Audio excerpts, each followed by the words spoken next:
Ömercan bir yildan ortiq jafoliq riyozat orqali olgan ayoli Robiyam bilan uy tutgan 24 yil bir kundek o'tib ketdi. O'shu gaplarni qilish nima hojat? Ular tasavvurdan sirt amroq er-xotinlar edi. Robiyamning tunjisi o'g'il bo'lib, 1 yoshida qizil chiqib o'lib ketdi. Uningdan keyin tug'ilgan bir jup qizi chiroyli cho'ng bo'lib atadi. Ish ovqatlar bo'g'ilib, ushshaq tijoratchilarni sur-to'qay qilib qo'g'lab, tutib yurgan yillarda Ömerjanning bir mazgil gangirab qoldi. Shu chaqlarda muhit asrash idorasiga kirib olgan Robiyam uyning yo'qsizligini bilindirmay, Ömerjanni yerga qaratmay, bir oila a'zolarining chiroyini sarg'aytmagan edi. Keyincha bozorlar qo'yib berilgandan keyin Ömerjan tijorat ishlarida amdali yo'l tepib menayotgan kunlarda bu omriq er-xotinga ko'z tegdi bo'lg'ay, oilada kutilmagan qora bo'ron ko'tarildi. Yaxshi ishning, yaxshi odamning kushannisi bo'lgan Ömerjanning singlisi Roziya, Robiyamni va hozirgi uning ko'ngillik turmushini zotili ko'rolmaydi. To'y to'kin, nazr chiroq, hatto oyda yilda mehmonlab kelganida so'rin tanlamay zahrni sanjiydi. Ko'ydirgil qiladi. Xuddi hasadxo'rning ko'zi jannatda, ko'ngli do'zaxda degandek, Robiyam hayit bayramlarda mo'rlikkina biror kiyim kiydimi, Roziyaning tumshuqlari o'rilib, ko'zlari oliyib, g'utuldab ayollarga kusurlaydi. Qasdan yolg'onlardan qoqoqlab kulatdi yoki oksining yosh vaqtlarida uylangandan keyinmi qanday qiz-cho'kanlar bilan o'ynaganligini boshqalarga deb berib, Robiyamning yuzini to'katdi. Biroq Robiyam Ömerjanning undaq nashayan ishlarni qilishiga zotili ishonmaydi. Bir kuni Ömerjanning navri singlisining to'yiga hamma urug' tuqqanlar yig'ilgan edi. Robiyam uchisiga shiping duxovi ko'nglak kiyib, uzuk, halqa, belayzuklarni taqib boradi. Xotinlar orasida o'ltirgan Roziya yenidagilarga nimalarnidir deb kusurlaydi. Og'zini tutib kuladi. G'ilpal qilib Robiyamga qarab qo'yadi. Ayollarmo eg'izlarini qiyasaytib yeyjaysa, ba'zilari masxira bilan qaraydi. O'zi to'g'riliq qandaqdir g'aybat shikoyat bo'layotganligini ko'ngli to'ygan Robiyam sirtga chiqib ketdi. U otimatchilikni qo'yib qo'yganligi uchun uyga qaytish uchun ko'chaga chiqishi orqasidan Roziya yugurib chiqdi. Uning chiroyidan shumliq yig'ib turadi. "To'xtang hada, sizga bir gapim bor edi." Roziya chiroyiga atay sipoyilik tusini berdi. "Sizning meni ko'ra ko'zingiz yo'q. Shundaqdimi ko'nglim tuz bo'lg'achqa yanala sizga ishchim mag'ir edi." "Nima ishdi?"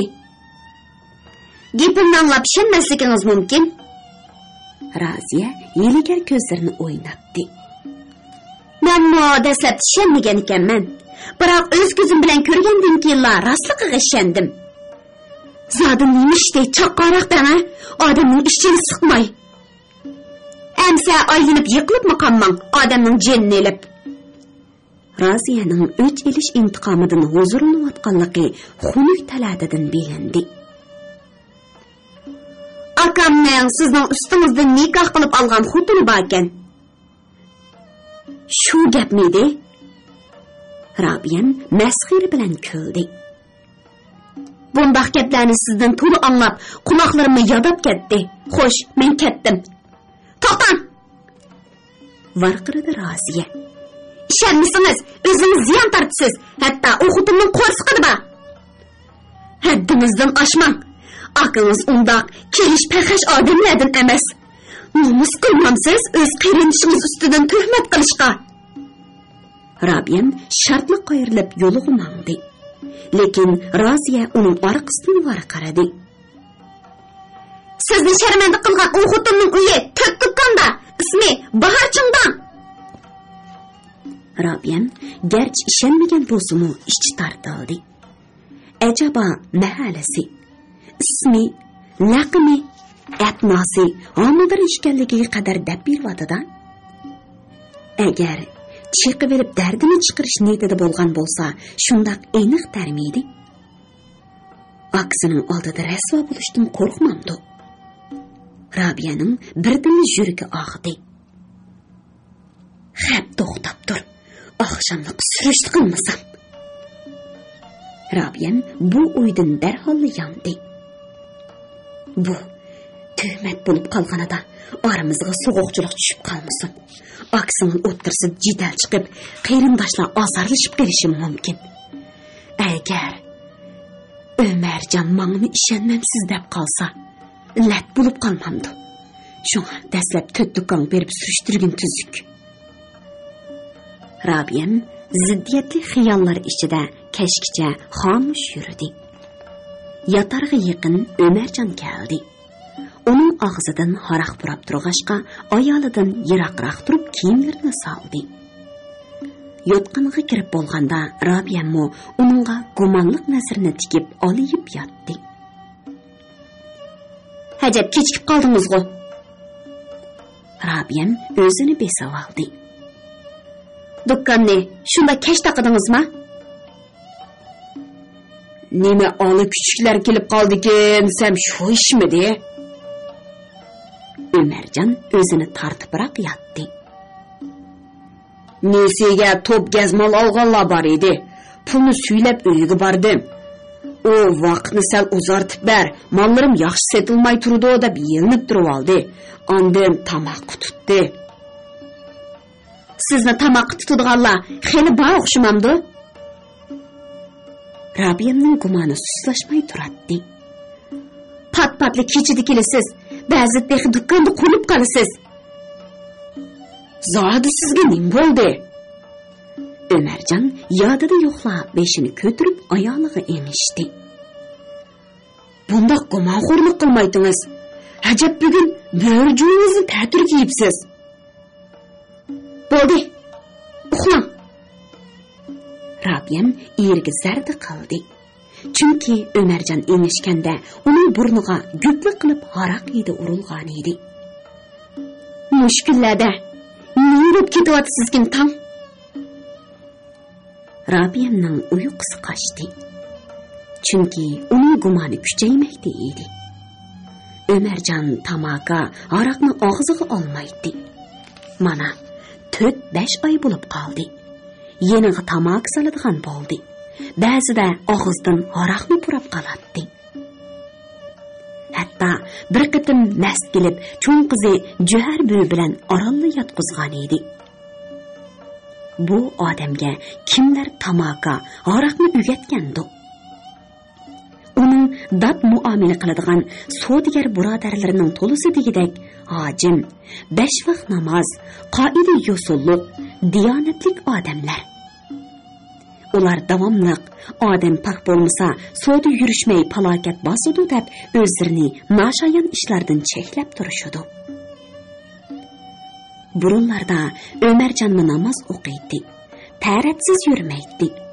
Atdiganligi uydan chiqsa, bismillah deb bo'suga otlaydi.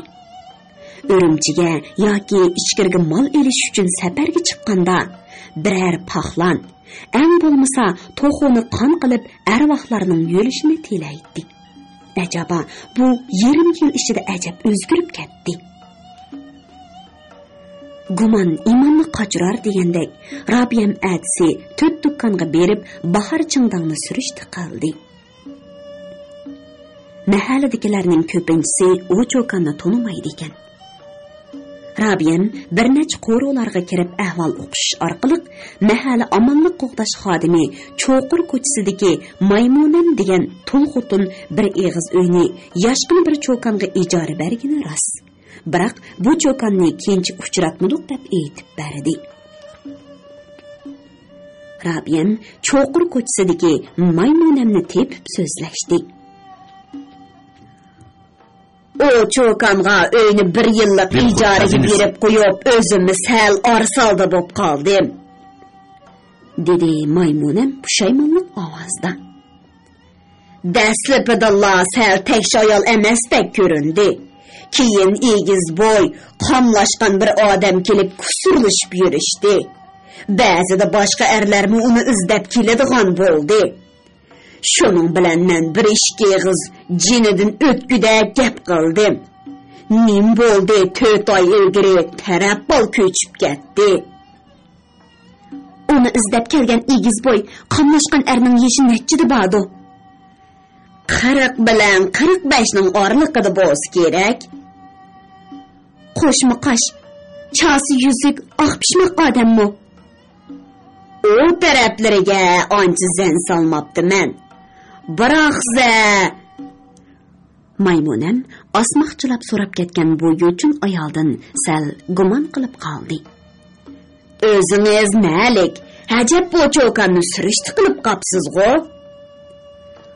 U xotinda bir elishim bor edi. Qechib yurdi. Rabiyam o'zining qaysi mahalla, qaysi ko'chadan ishganligini deb berishi Maymunam kulib ketdi. Siz tugminib, tugizlab yuribsiz.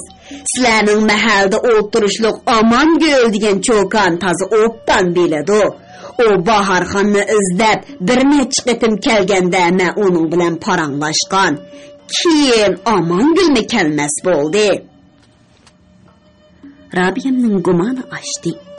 Maymunamning heliqi erni suratlab berishi Ömerjonning 4-5 oydan beri boshqa bir odamga aylanib kelishlari buning aniq dalili edi. Ondaqda Amongul bir mahada turug'liq nima uchun beshini ishiga tiqib undimagandi. Bo'lmasa Rabiyam bu cho'kanga xeyli ko'p yaxshiliklarni qilgan. Amongulning eri Jamal Satrash bir mashinchi ayolga buzilib qilmagan eskilik qolmagan edi. Rabiyam ularning orasiga kirib ko'p qitim nasihat qildi. Ikki balani yetim qilmaslik haqida tarbiya ishladi. Hatto mashinchi ayolni tepib demigan atmigini qolmadi. Oxiri ularning o'ttirsidagi saxta munosabatga xotimi berib, bir oilani balo qazodan saqlab qolgan edi. Shunga Amongul Rabiyamni ko'rsa bo'lakcha kuchuklanib ketadi. Rabiyam Jamal Satrashning uyiga kirganda yotqan ko'klab o'ltirgan Amongul darhol o'rnidan turib salom qildi-da, yotqanni qotlab bir chetga oldi. Rabiyada qani yuquriting. Amongul Rabiyamning chiroyidan andikib qolgan edi. Bizning uylarga kirmasli bo'lib ketdingiz. Bo'ldila, supida o'ltiray. Bir gapni uqib olsamni chiqib ketaman. Siz Bahar Chingdan degan ayolni tanimsiz. Bahar nedamsiz? Amongulning chiroyi o'ng-so'rin bo'lib o'zini qochirdi. Shu hamon kallasidan heli qishlarni bilib qolgan o'xshaydi degan o'y o'tishi bilan uy o'ttirsidila tizilib o'tirganicha ya oq, ya qora demay tunjiqib ketdi. O'zining shu chaqqicha sir saqlab yurganiga pushaymonma qoldi. Shundoq, oshi Bahar Chingdangni deyman. Rabiyam maqtaq qadaldi. Hajab siz bilib turug'liq mendan nimishqa yoshursiz? Men u buzuqning Ömerjinkam bilan bo'lgan ishini bilgandan keyin aloqamni uzgan.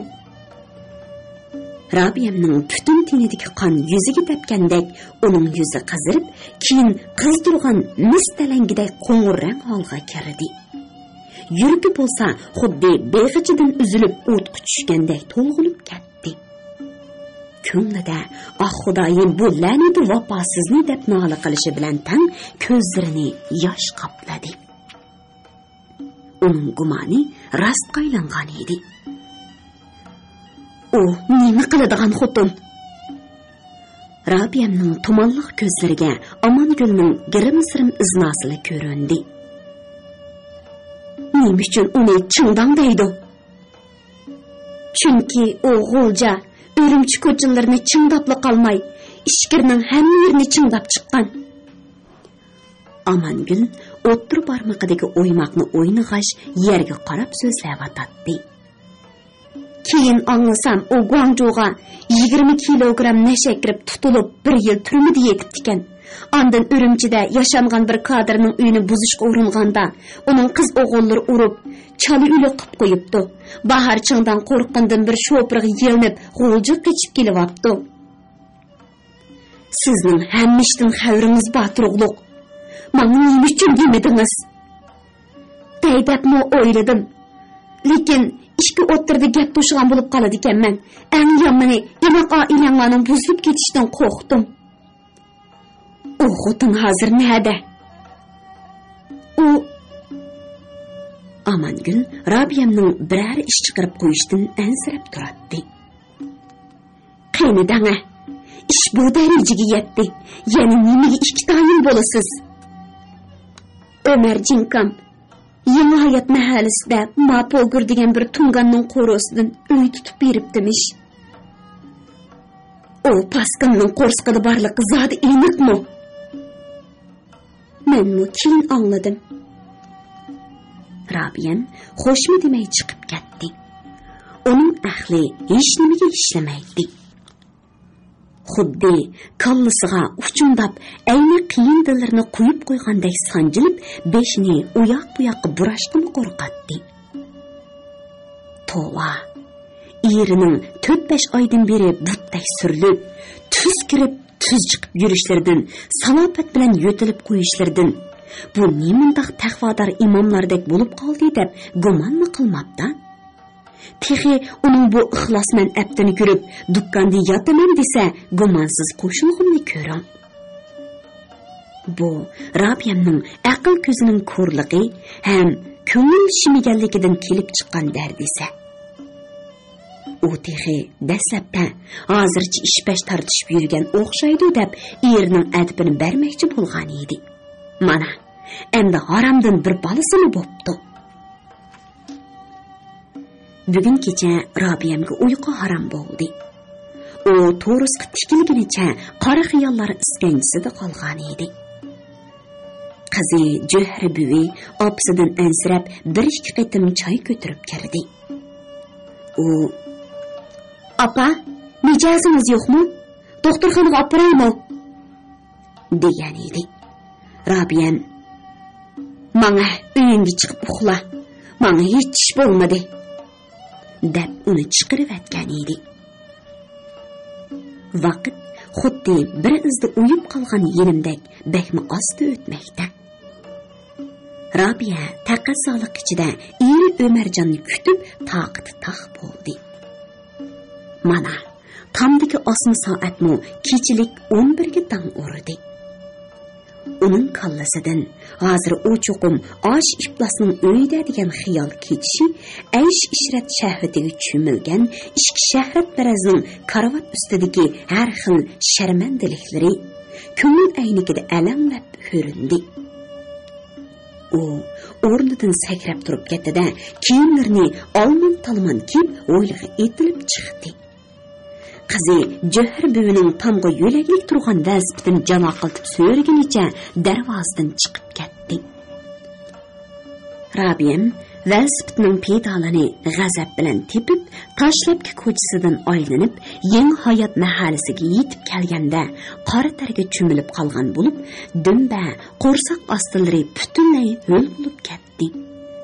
U uchirg'anla dariza, darvozalarni qiqib, Mapolgur tunganning qo'rosini so'radi. Ham ancha hayol bo'lmayla topdi. U hayvatlik yeshil darvozani urib, mushtumlari og'rib ketgandala, o'yli ichidan erinchaklik bilan "Siz shu kim bo'ladi? O'ttiri kechida keladimi? Damoni dumba qilib chaladimi shu?" degan buzib aytilgan Uyg'urcha so'z anglandi. "Eshikni och! Sen ijaraga bergan Bahor janobning uyiga kiraman." Rabiyam Mapolgur ko'rsatib bergan uyning eshigini urib, zodila ocholmadi. Oxiri qo'liga chiqib qolgan yerim xishni bir etishi dariza jaromlab chiqilib, xish parchasi xazinasi ketdi. "Hey, siz shunday qiz bo'ldimi, ha?" Mapolgur yugurib keldi. "Endi aynakni shu, to'lisin shu." "O'tib bor, so'lam chiqari. pulni deb uyingni poyishxona qilib berdingmi? Hapsini saqchixonaga berib demaydigan bo'lsam. Hey, siz shu og'zini yomon qilmoqsiz. Ishning taktiga yetgan Mapogur saqchining gapini anglab birdilla ho'rdan tushdi. Ular arxutu degashga men ishondamasman. Rabiya eshikni birini tepib echivatdi. Orqadan kirgan Tungan chiroqni yoqdi. Chiroyi tamdek bo'lib ketgan Ömerjon uy o'ttirsida o'ri turardi. Çalıpıl yığıştırılıp üstüge adiyan yepip koyulgan karavatda Bahar Çingdan közlerini çekçeytip ulturattı. O, pak baygan çaşlarını tüzeştirişki ülgürgen idi. Bunundan ularının dervazı kıkılgan çağdıla orullardan turup ketkenligi eniq idi. Rabiyem aldığı kelgen erinin kaçtığı keliştirip birini saldı da Bahar Çingdan'ın kanidin boğup karavatga bastı hem qarı quyuq uruğu turdu. Mapogur qo'rqqundan yaqin kelolmadi. Eg'ir süpürgelerde yer süpürüp çeniqib ketgan qo'llarining amburdek panjillaridan qutulolmagan Bahar Çingdan qancha chirqirab yig'lagan bo'lsa-mu, uni qutqizishga hech kim jur'at qilolmadi. Ömerjon yelingan bo'lsin, Rabiyamni so'rab tartolmadi. Birdamdala Bahar Çingdan'ın yüzü tirni salgan etizdek tırnak zedesi ağzı burnu qon bo'lib chirqirg'ila turdi. Onun yüzünü bulg'uvatgan qon saqib, bo'yin mayda adiyallarni bo'yg'ila turganda Tungan bilan Ömerjon Rabiyamni karavatdan tartib tushirdi. Shundaqdimi o hasirab, dapshinib etilib turardi. "Hey, aylanza!" dedi Mapogur yalvarib. "Siz şu xafa bo'lmasin. Men shu bu mol yuzlarini apil kötek tepim bo'lsin. Hey, senlar shu sinkurva? Hey, Ömerjon degan lomzalli hech qiz, azozi xotini shuncha qilib chiqarib tursin ha?" Bahar Çingdan o'ttiz so'ygan godangdan chiqqandek bo'lib ketgan edi. "Qarag'ina yuzlarimga!" İşki erinin qo'lidan bo'ljinib chiqqan Rabiyam etilib kelgancha uning qo'rsqig'i birini tepdi. Og'zini burkutda qamalladi ham inak yuz maydalariga necha salavatdi. "Yana og'zini buzay jalab, sana bo'zak bo'lgan Rabiyatga dunyoga tug'ilmadi. Hali g'o sendek bir chuprandikan, necharga ketug'chiligim bor." Rabiya hech oyanmay darg'azabda qattiq urmoqda edi. Onu ishki erma tartib ololmadi. O'zini paylamay shiltib etib qo'ygan Bahar Çingdan Rabiyamning xotinlardek og'ziga zo'rlamay, xuddi lükchak erlardek putquligi zo'rlaydiganligidan qo'rqib qolgan edi. U eyiqdek ustiga minib olgan bu xotindan qutulolmayotganligini his qildi bo'lg'ay, yalvurishga boshladi. "Voy canım hada, bo'ldi qiling, men poq yapti, men eringiz ozdurmagan bo'lsa, bu yo'lga kirarmidim. Men o'lay, men durman, men sizdan o'tinib qolay." Mapogur bilan Ömerjon Rabiyamni tortib tushirdi. Hali ham dardi chiqmay turgan Rabiyamning ko'zlari qarchig'ininkidek tikilib turardi. "Hey, rasvo, o'zim rost gap qilsam bo'lmamdi." Ömerjon Baharning tuhmatiga chidab turolmadi. "Meni uyingga mol bor deb aldab akilib, choyga nimani qo'shib ichirib, og'zimni ochqisiz qilding ha?" Mapogur Ömerjon bilan Rabiyamni ishtirib, o'ylig'i ochiqdi. Ondan ularga yelinib, darvozadan chiqaribdi. Velosiped yetilgan Rabiyam oldida, Ömerjon orqada ketyotdi. Lekin ular uylariga yetib kelguncha qalp yerib bir nima deyishmadi. Uyga kirgandan keyinla Rabiyam yig'ini soldi. U bir yoqdan o'g'zini ko'tarayotgandek yig'lasa, bir tarafdan til darvozasini echivatdi. "Hey, Mapogur, sen meni dadamning oldida qasam qilib beray, non dasab beray, Qur'on tutib beray deb men bolalik delib, shunda xo'rlasang bo'lamda. O'zing bilan tang bo'layotgan o qizlaringga nus qilmadingmi? Men senga shuni kutganmidim. Osha bog'chiga mening narimkan, etqina qora yuz ishbaz." "Rabiyam, xo'sh bo'lib ketay, pasrik varqiram. Jar bu anglab qolmasin." Nomusdan o'lgidek bo'lib qolgan Ömerjon nima deyishini bilmaydi. Men gunoh qildim. Sizga yuz kelolmayman. O'zimning qiltoqqa qandoq ilinib qolganligimni sezolmay qoldim. Hey, vafosiz to'nkay! Nomus qiladigan odam, shaltoqqa dum tushanda. Qizingdan yiqsan o, el jamoatdan uyalmamsan. Urumchida o'qiyotgan mahal anglasa, ammo qizingning odini nima deysan? O shahvatparast buzuq, o fahish va so'ltak. Canım Rabiyem, sizin ötenip kolay boşrak sözler. Cüher bu anlap kalsı olmaydı. Ömercan yığılıp sırap yenilmakta iyiydi. Var kırıkından göre, meni vurup derdinizi çıkırıvelim. Ras, ben sizge, balınlarımda yüz kilenmeymen. Sizge hıyanet kıldım. Rabiyem pes buladıgandak emasiydi. Ömercanның yelinip yalvarışları, közüdün temivatkan yaşları, ayağının yüzüge soğugan nicazet, yürgige salgan horluk degini yoyuş kurbi yetmeydiğen dakikalardı. Bunun aksçe Ömercan günahını boynuğa elip kechirim sorugan siri, el yurt aldıda koç çıngdap, çıngdan dep nam algan bir jalap bilen ötküzgen kılıksızlıkları, şermende oyunları köz aldıgan muallaq turuvelip, Rabiyemning bargan siri cehlini qatırmakta edi. O, öy tartip yığılganca Ömercanның yaqsığı esaldi. Jedel tün nisbiden ötküçge davamlaştı. Tam seher Rabiya süpürgisini elip iş o'rniga mangdi. Çünkü belgilengen orun sebepsiz bir gün süpürgisiz kalsa 5 günlük iş hakkını tutatdı. Rabiyem ertesi ettigen saat onlarda kelgende Ömercan öydü yok idi. O derhal taşlepkedeki dükkanğa bardı da şu yerdele tıl saldı. Ayağının asanlıkçı derdi çıkmaydıgan işini kılganlıqığı gözü yetken Ömercan onu başlap öyge qaytip geldi. Yan öyde tapşırık işlevatkan Cöher çıqqan edi. Rabiyem onu birli varqırap kirgizivepti. Gep qila buzuq! Ko'chada qolgan shapaqchi! Men sen bilan ajrashiman. Ajrish orqali burnimni yuyman. Uydan chiq. Bu qo'rod onamning haqqi yo'q. Men ikki qizimni mush qo'rodi guldek boqaman. Rabiyemning bundaq deyishida asos bor edi. Kerim Axun yamoqchi o'lib ketish oldida balonlarim o'li yo'qning jini yo'q debdikan. Xalqlarning ko'ziga qarab ijaraga o'ltirganmi kunmi? Sizlar mush qo'rog'i ko'chib kelib, mening chirig'imni yondirib o'ltiringlar.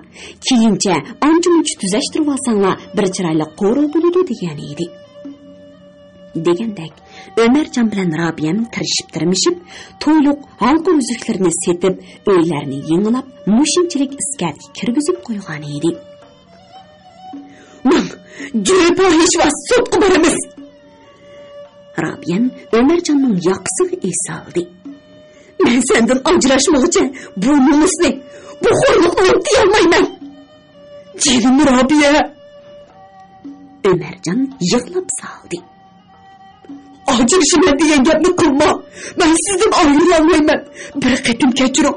Bir chiroyli ikki qizimiz bor.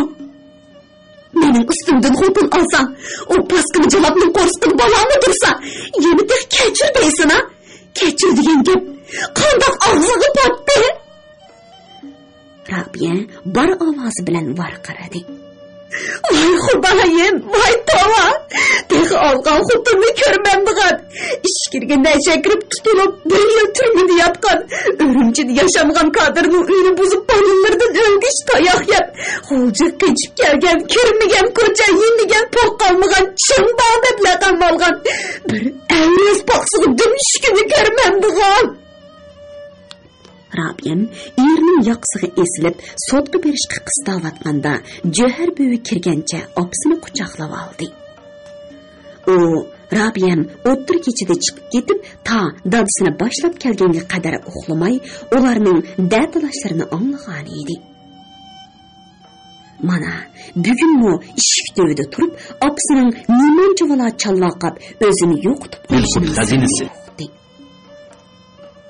Jinim opa, dadamni bir qatim kechiring, u bek yaxshi dadam edi. Lekin bu qatim esibdi, uni eski ayollar ozdirib ketibdi. Sotqi bormisiniz? Dadamni qo'shni nikohliq bo'lgan deb qo'lga oldi. Bo'lmagan ağır kanuni ceza berdi. Cüher büvi İsa dep yığılmaktı idi. Eğer ajrışıp ketsiniz, Ürümçideki adam qandaq mı xatircem okusun? Ondaqda men öyden çıkıp ketimem. Bo'ldi, obdan kızım yığılma. Ömercan özü yığılap tursumu kızının yaşlarını sürttü. Apınız açıkın şundaq davatıdı. Xatircem bulan biz ajraşmaymiz. Men çıkıp dersinizni tekrarlan. Cüher büyü çıkıp ketkendan keyin Rabiyam bir az past koyga tushdi. Qizining "Adam qandaq xotirjam o'qiydi. Men uydan chiqib ketaman. Dadamga qonuniy chora ko'rdi" degan so'zlari uni ansirtib qo'ygan edi. Demisimo ota-onasi ajrashib talada qolgan, o'gay qo'lida xorlangan qizlardan o'zini daryoga tashlab olgan, zahar ichib olgan boshqalar bilan qichib ketganlari ko'z oldida bo'lib o'tgan ishlar tursa. Onun ustiga Rabiyamning bunchalik azoblanishimi eriga foyda olmaganligidan bo'lib atadi. "Aytaqini, qandoq qilmoqchisan?" Rabiyamning ko'zlaridan o't chaqnab turadi. "Bugun atdigan javobini berib atdim. Aloqamiz uzildi. Ondaqda qo'rsaqdagi balachu. Doktorxonada o'ldirib o'tmoqchi. Qachon? Yuzidagi jarohatlari sal yaxshi bo'lgandiroq. Bo'lmaydi. Aqli borsan. Ati yakshanba uyg'unlikka boray." Bu jidal besiqib 3-kuni Ömerjon ko'ngli amin topgan holda uyga qaytib keldi. Doktorning deyishicha, bola qo'rsaqda turib qurib, chigilab qoptimish. Rabiyam ancha ishinib ketmadi. U o'zi surishti qilmoqchi bo'lgan edi. Yana birar jidal chiqib, bu ishning ko'ch-ko'ylarda yeyilib ketishidan ansirgan Ömerjon, "Bo'ldi, bamon. Doktor ayolning o'z og'zidan angladim" deb turib oldi. Agar u jalab doktor xotinlarga oriq ish qilib kelmaydigan bo'lsa-chi, bundoq biz uning nima foyda? Sodigar turib, shuni tegi yetolmadingizmi? Rabiyam jidal chiqqandan beri tunji qatim erini siz deb so'zladi. Bundoq jahon ko'rgan jalablar pul undirish uchun bo'lsa-mu, tug'ishni deydi. Ish Rabiyamning ansirgindek bo'ldi. Bir kuni Bahar Changdangning qo'rsqidagi bolasi 6 oydan eshibdi degan gapni anglab, haftigacha izlab uni topolmadi. Topgan bilanmi doktorlar bundoq cho'ngib qolgan bolani tushirganda onaning hayoti xavf yetishidan qo'rqatdi. Rabiyam avliyodek paraz qilgan edi. Bahar Changdang o'g'il tug'di. U bir kuni bolasini ko'tarib kelib, Rabiyamning qo'liga tutqizdi-da, zahardek ko'ldi. "Qani, urmamsan. Qonlarimni eqitib, bolani ko'tarib udul sotqa borman. Men jahon kezib, ko'rmaganni ko'rgan, yuzim to'kilib, el og'zi chingdan degan nomga qolgan ayol." Bu oilaning ojiz halqasini tutib olgan Bahar aynimay so'zlab atadi. "Bilib qo'y. O'rdak suvdan qo'rqmagandek, men ko'rmagan sut, men yotmagan turma qolmadi. Mengo bir necha yig'iz til eshitib yenib chiqibdiman, lekin ering qo'sh nikohliq bo'lgan jinoyat uchun javob berish kerak." "Aytaqini, sen nima demoqchisan?" Jidal chiqarib, yaxshi oqibatga qolmaydiganligini bilgan Rabiyam taqdirga tan berdi. "Naqsdan puldi. Sen o'z puling bilan 50 ming so'mni qo'shqo'llab oldimga qo'ysan. Men sotqa bor. Sana berdigan unchalik pulim yo'q." Tashkilda ishlab kelayotgan Rabiyamning qonun savotlaridan xabari bor edi. "Shuni singdan chiqama. Sen erimni qandoq aldab uyingga bording? Nimalarni qo'shib ichirib yalang'ashlading? Gonjo'ga necha opirib, necha yil turmada yotding? Ürümchida kimlarni ozdirib g'o'lja qandoq qechib kelding? Hammani deyman. Sening bu chaqishimi ozdirgan erlaring oz emas. Biroq erim jazolanadi ekan, sen bir tiyinsiz qolasan. Chunki jazo bilan tang to'namli birdek bo'ladi." Jahonning raptariga kirib olib, shuncha ko'p askirliklarni qilgan Bahar Changdang Rabiyamdan qo'rqdi. uning tan kelgili bo'lmaydigan raqib ekanligini his qildi. Shunga 4000 so'mga shukr qilib, balani tashlab qo'yib ko'zdan yo'qoldi. Oilada ko'tarilgan bu qora bo'ron Robiyamning kang qo'rsaqligi, abuchanlik bilan xayrlik oxirlashgan bo'lsin, biroq bir oy o'tmayla Ömerjon mashina hodisiga uchradi. U mal elish uchun Urumchiga ketib etib, Sanchiga kelganda kichik mashina cho'ng yuk avtomobiliga so'qildi. Ömerjonning yo'lda o'qirak so'ngki shundaqla 3 quvurg'a sunib, meditsina doktorxonasiga akilindi. Rabiyam darhol Urumchiga kelib, erini 40 kun boqqandan keyin G'o'ljiga yo'tkab keldi. U 4 oygacha o'rin tutib yotgan Ömerjonni kecha-kunduz parvish qilib asliga keltirdi. Tanglik, xijinliq, pushaymon, o'kilish ilkida azoblangan Ömerjon bir kuni yig'lab turib, "Robiyam, siz meni kechirdingiz, ammo Xudo meni kechirmaydi", dedi. Rabiyamning uzun hikoyasini anglagan Gulsumxon o'ziga tasalli topgandek bo'ldi. U kundishining ham ishongan erining xo'rlik azobini tortgan bu qashqarlik ayolga chin ko'nglidan xayr-xohlik qildi. Shundoq Rabiyamga bu dard alam Gulsumxon cho'qingan bir yurtliqlardan kelgan edi. U Muattarxonning kuyovi Toshmamat, Ömerjon bahar chingdonlarni nafrat bilan esga oldi. "Ko'rdingizmi Gulsumxonada?" dedi Rabiyam eg'ir uyqudan uyg'ongandek o'ksinib. "Baya kirgan 3 yoshli o'g'il meni do'zax azobida ko'ydirgan kundishimning bolasi. Xudo mehrini shundoq salamdo bilmadim. Bu bolaning menga amroqligini demayli qo'ying."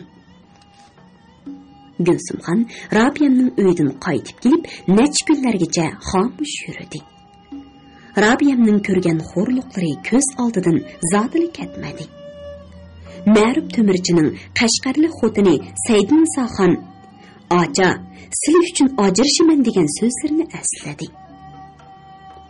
Ansarning qizi Gulbanimga bo'lgan mehr vafosini yod etdi. Lekin tuqqanim bir yurtliqim deb tog'dek ishongan Hodilning qiziga selayotgan zulmlarini esidan zodili ketmadi. Bo'libmi qizi Gulbanimning qil ustida turgan hayoti uni kun siri ansiratmaydi edi. Shun u pat-patla mundaq zikr qiladigan bo'lib qoldi. "Ah, Xudo, bu nima nadonlik? Aslida hammamiz bir Uyg'ur, bir musulmon emasmiydik?" Anglayotganinglar Biliq to'ridan anglatilayotgan ovozliq asarlar sahifasi. Oktyabr kirdi. Atsi oqshimi dolu qo'rg'idek sovuq bo'ladi.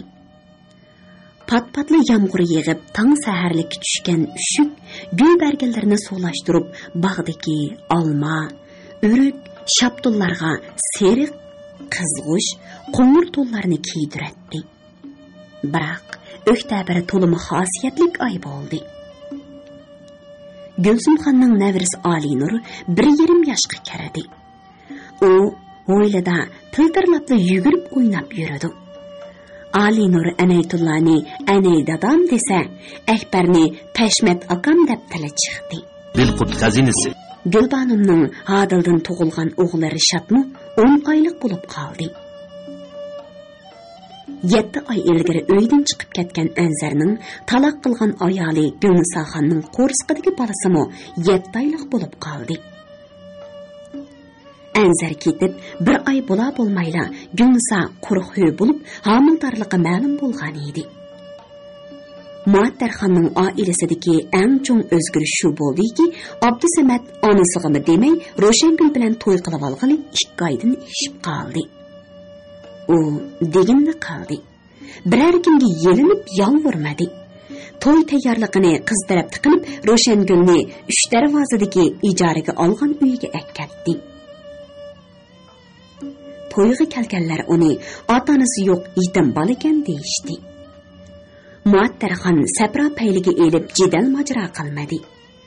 U mushkullarda dardini ichiga yutib, ko'p o'ylaydigan bo'lib qolgan edi. Bir yurtluqum o'zimning Qashqarligi deb elib bergan Gulnisa Anzarning yuragiga mangu o'chmas numus deg'ini silib, o'g'lini onadan ayiravatdi. U bechara bola bu xo'rliq chidamay, yaqin yurtlarda musofir bo'lib, nima kunlarni ko'ryotadikin. Amdi Gulnisaning ishbat numusini payxon qilib qarlaganlar Nat Nuri, Mahmud Qo'rsaqdek 6 shalik bir yurtliqlari. Rasamasmi? Muattarxon unutib qolgani yo'q. Aksil inqilobchining ayoli deb taxt pariga ot chiqib kurashga tortgan. Yuziga qozon qor suvab sazoyi qolgan. Texi qo'tur ishak ta'tir mindirmoqchi bo'lganlar o'z yurtliqlari. Yeni kelib, har kuni issiq salomlashadigan qo'lim qo'shna, yori birodarlari. Ani shundoq oilaning taqdiri qil ustida turganda, ularni qutqizib eliga akalgan Shamshidin degan g'oljilik shopir. Mana, osh tushidimi ko'rmagan shopir ularni yo'l bo'yi mehmon qilib, voy Muattarxon hada deb holidan xabar elib keldi. Uning tuz ko'ngli bilan aytgan laplari, chaqchaqlari jo'tehi. Muattarxon Qashqarda ko'rgan g'am andishinlarni unutadi. Amdi munu hazilga xumar, xushbel, ne'mat jo'rin chig'ida qanchalik saxovat qo'lni so'zmadi. Mush qo'ro joylar shuning shafoatidan o'ri bo'ldi. Bo'lmasa, Muattarxonning uniga o'tkazib qo'ygani bormidi? Yo'q. U faqat yaxshi ko'ngli bilan qoldi. G'oljilik balalarni boshlab kelib, hayli huy mozayni o'ydab bo'lgacha tamlarni qo'pirib, ustunlarini yapdi. O'zi ishlashdan sirt ovini undoq qil, mavini tart. Uni tushar deb xuddi bir tuqqan qarindishidek ko'ngil bo'ldi. Avu burni ko'pkan Abdusamatni opangni qaqshatma. Bo'lmasa burningni elib etaman deb nuxlisini elib turdi. Tova, Muattarxon mush xayrixohliklarni nemishqimi o'ylamagan bo'lg'aydi. Bu Kashpalakning tegiga yetgan bo'lsa, uyqusi baldurak echilgan bo'lmabdi. Qaramam degan.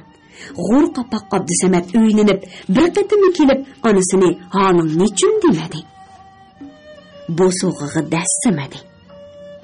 Ammo bir patmus shikar sepilgan sambozini ko'tirib kelgan Ro'shangul kulib kirganicha qaynonasining paylidan qo'rqmay quchoqladi.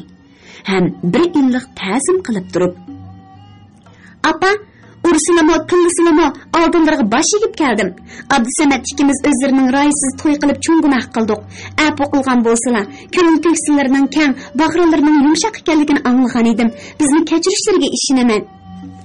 deb Muattarxonni har holda ona qatorida ko'rib, hurmatini qildi. Garchi Muattarxon o'zining putiga ho'l xish qo'yib, tatliq achchiqning hammasini aralashtirib da'vatganligini sezib tursa-mu, uni "O'zing mushtak turib, nima baqiyibning sesiq nemisan?" deb gashgisiga mushtlab chiqirib-atmadi. Aksicha, "Tezrimni quchoqlab o'ltirib olmay, o'rningdan tur deyman, tur. O'zing to'mochiqdek bola ekansan. Hajab, gapga ko'z chiqarish ustikansan, ha? Ko'zlaring kulib turdi-yu, yoshaqqina nemisi?" dedi. Aslida Gulbanummo baland qiz edi.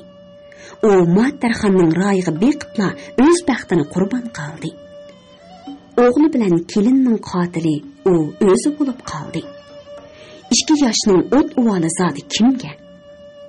Bu Muattarxonga ayon.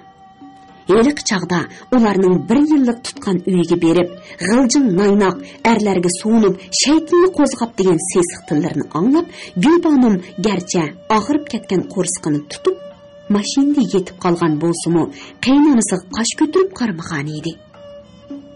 Shundaqdami u Anzar u deb o'g'lining ismini suyunish bilan tilga oldi. Bi'amdullah ishqi savdosi degan doğrusi yo'q kasal o'xshaydi. To'g'ri, uning doğrusi yo'q. Tipi yo'q kasal ekanligini Muattarxon obdan biladi. Мәхәт әпәнди Шинжаң Millatlar institutini bitirib, o'qituvchilik qilayotgan mezgilda Muattarxon uningga ko'yib qoldi. Bir amallab suvinib yurib, uning shaytonni qo'zg'agan o'zi. Biroq Muattarxonning ota-onasi u Popakbash әпәндиga tegmaysan deb qat'iy qo'shilmadi. Hatto onasi supurga mo'g'ushlar bilan ursimi, hayonumusini qayirib qo'yib, takkan deb turib olgan edi. Bo'lmasa Мәхәт әпәнди uningdan 12 yosh cho'ng edi. Endi Anzar bilan Gulbonumga kelganda, nimishqa shu ishlarni unutib qoldi-kina? Unutib qolgani yo'q. Faqat Toshmamatga bo'lgan o'shmanlik adovati uning aql ko'zini xiralashtirib, divan masumga aylantirib qo'ygan edi. Shunga u ikkili o'g'lidan ayrilib, yetimsirab qoldi.